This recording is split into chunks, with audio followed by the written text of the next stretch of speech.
एका रात्री कर्जाच्या ओझ्याखाली दबलेला एक माणूस अत्यंत निराश होऊन नदीकाठी शांत बसला होता. मनातील विचारांचे काहूर थांबत नव्हते. अस्वस्थतेत त्याने जवळच पडलेला एक खडा उचलला आणि नदीत भिरकावला.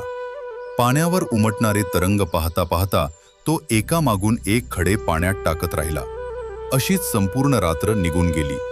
पहाट होते आणि घरी जाण्यासाठी तो शेवटचा खडा उचलणार. तोच सूर्याच्या पहिल्या किरणानं तो खडा चमकतो.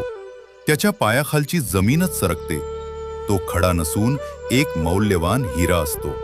त्यानं बाजूला पाहिले तर तिथे एक मौल्यवान पिशवी होती, ज्यातील बहुतेक हिरे त्यानं रात्रभर खडे समजून पाण्यात फेकून दिले होते. हातातील त्या एका हिऱ्यानं त्याचं कर्ज तर फिटले, पण आयुष्यभर त्याला त्या फेकून दिलेल्या संधींचा पश्चात्ताप राहिला.